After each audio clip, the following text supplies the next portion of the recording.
নজর রাখবো পরের খবরে। কংগ্রেসের গড় দখলে তৃণমূল যে কতটা মরিয়া মনোনয়ন পেশের ঠাঁট বাটেই তা স্পষ্ট। দলের দুই প্রার্থীকে নিয়ে র্যালি, রাজ্যের দুই হেভিওয়েট মন্ত্রী মৌসম মোয়াজ্জেমের মনোনয়ন পত্র পেশে জমজমাট মালদা শহর।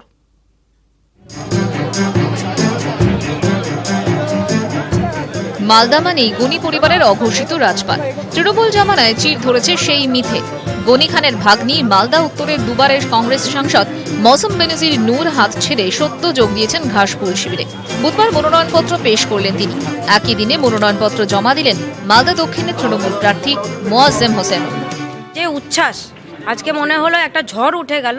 লোকসভায় 100% মালদা দুটো সিটেই ঘাসফুল জিত।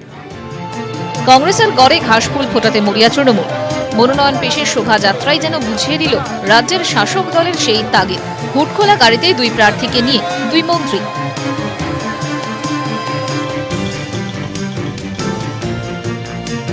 বাড়ির পাশে মামা গনি খান চৌধুরীর সমাধিস্থলে শ্রদ্ধা জ্ঞাপন করে দিনটা শুরু হয়েছিল মৌসুমের।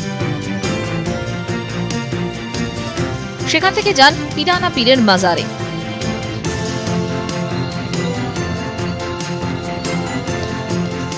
তারপর বাবা মায়ের সমাধিতে শ্রদ্ধা জ্ঞাপন।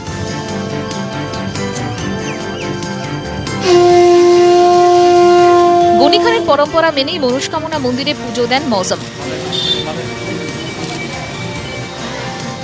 এরপর কর্মী সমর্থকদের নিয়ে পৌঁছন বৃন্দাবনী ময়দানে। সেখানেই হাজির হন মালদা দক্ষিণের প্রার্থী মোয়াজ্জেম হোসেন। দুই প্রার্থীকে নিয়ে হুটখোলা গাড়িতে গিয়ে ওঠেন রাজ্যের দুই মন্ত্রী ফিরহাদ হাকিম ও শুভেন্দু অধিকারী। তাদের নেতৃত্বে সারা শহর ঘুরে জেলা শাসকের দপ্তরে শেষ হয় রঙিন শোভাযাত্রা। দুই ঘরে মনোনয়ন জমা দেন দুই প্রার্থী, সঙ্গে দলের নেতা থেকে বিধায়ক সকলে। আমরা সিপিএম এর বিরুদ্ধে লড়াই, বিজেপির বিরুদ্ধে লড়াই এবং বিজেপিকে পশ্চিমবঙ্গে আটকাতে পারে মমতা বন্দ্যোপাধ্যায়। মালদায় কংগ্রেসের প্রধান ভরসা ছিল গনি খানের পরিবার। রাজনীতির ভাঙন সেখানেও। এমন পট পরিবর্তনের চাঙ্গা জেলা তৃণমূল নেতৃত্ব। বুধের শোভাযাত্রার গ্ল্যামারে জোর টক্করের আভাস। মালদা থেকে ক্যামেরায় লিপেশ লালার সঙ্গে শিবক দেব শর্মা, নিউজ 18 বাংলা।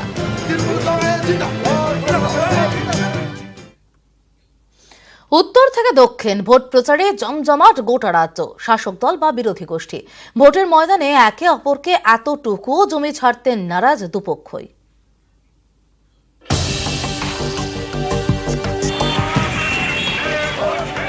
দার্জিলিং লোকসভা কেন্দ্রের কংগ্রেস প্রার্থী শঙ্কর মালাকার, তার সমর্থনে বুধবার মিছিল হল শিলিগুড়িতে।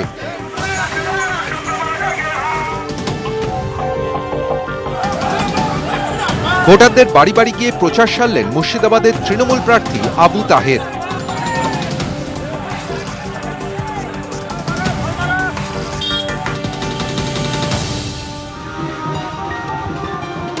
বোলপুরের তৃণমূল প্রার্থী অসিত মাল বুধবার আউশগ্রামে তার সমর্থনে মিছিল করলেন দলীয় নেতা কর্মীরা।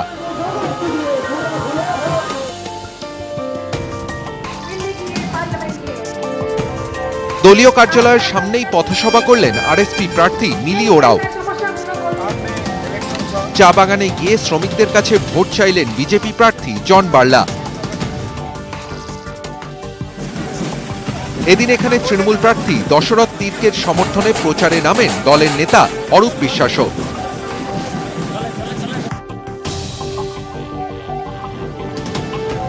ভোট প্রচারে দলীয় কর্মী ও সমর্থকদের সঙ্গে মিছিলে হাঁটলেন বালুরঘাটের বিজেপি প্রার্থী সুকান্ত মজুমদার।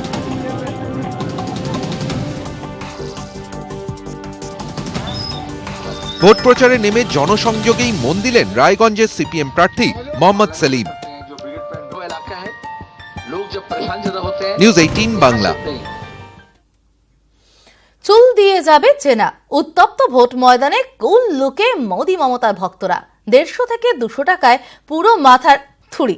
চুলের মেকওভার হচ্ছে আরামবাগের বিভিন্ন সেলুনে।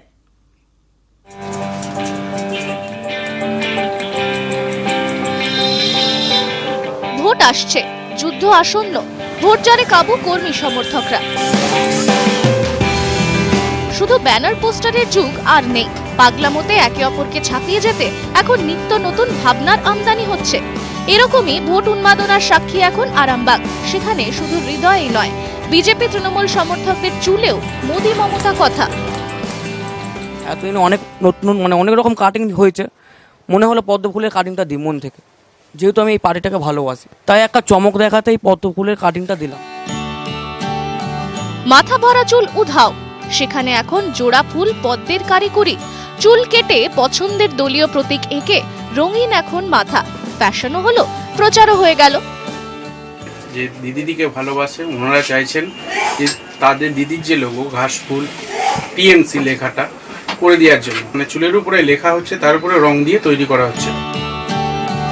চুলে চুলে জমে উঠেছে আরামবাগের ভোটযুদ্ধ। মাথায় পদ্ম জোড়া ফুল ফোটানোর খরচ 100 থেকে 200 টাকা। ফ্যাশনেবল প্রচার ঝালিয়ে নিতে আরামবাগের বাসস্ট্যান্ড সংলগ্ন বিভিন্ন সেলুনে বাড়ছে ভিড়। সবাই আসছে, সব রকম ধরনের লোকেরা আসছে, বেশিরভাগ এখন বিজেপি থেকে নিয়ে আসছে। মোটামুটি চলবে, এখন ভোট পর্যন্ত চলবে। প্রচারে কে এগিয়ে কে পিছিয়ে জানান দিচ্ছে চুলের বাহারি। তবে অভিনব এই প্রচারে ফুলের ঘায়ে ঘায়েল হাত হাতুড়ি কাস্তে। ভোট ময়দান কাঁপাচ্ছে মমতা মোদী। আরামবাগ থেকে বাপন সাঁতরার রিপোর্ট, নিউজ 18 বাংলা। ইভিএম এর লড়াই এখন শাড়িতেও। ভোটের ঘন্টা বাজতেই চুঁচুড়ার বাজার ছেয়েছে ঘাস ফুলের শাড়িতে। জোড়া ফুলে ঘায়েল হাত হাতুড়ি কাস্তে।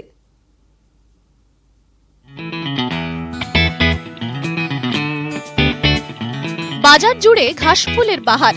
কাস্তে, হাতুড়ি কিংবা হাতের চিহ্ন প্রায় নেই বললেই চলে। নেই পদ্ম। ভোটের ময়দানে লড়াই থাকলেও চুঁচুড়ার কারবালার তাঁতের হাটে মমতাই রাজা। হাটে জোড়া ফুল ছাপ শাড়ির দাপট, একে ভোটের গরম, তাই রোদ ঝলসানো চৈত্র। হালকা সুতির শাড়িতে ছোট ছোট ঘাস ফুল। প্রচারের এমন সহজ উপায় হাতছাড়া করতে চান না তৃণমূলের মহিলা কর্মী সমর্থকরা। এই শাড়ি আমরা মানে আমাদেরই সিম্বল, তৃণমূলের জোড়া ফুলের যে সিম্বল, সেই শাড়ি আমাদের দেখে আমরা প্রতিবারই কিনে, এবং সেই শাড়ি কিনে নিয়ে যাচ্ছি, আমরা নিয়ে গিয়ে আমরা প্রচার করব। দেখে বোঝা যাচ্ছে যে সবাই মানে দিদির শাড়ি পরে, মানে দিদির শাড়ি পরতে ভালোবাসছে, দিদির শাড়ি পরে বেরাবে, এটাই ভালো লাগে, এটাই চাহিদা বোঝা যাচ্ছে। হাটেই দোকান শান্তিপুরের তাঁতি পানু পালের।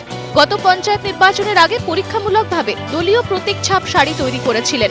কয়েক হাজার শাড়ি বিক্রি হয়ে গিয়েছিল। এবারও তৈরি করেছেন জোড়া ফুল ছাপ শাড়ি।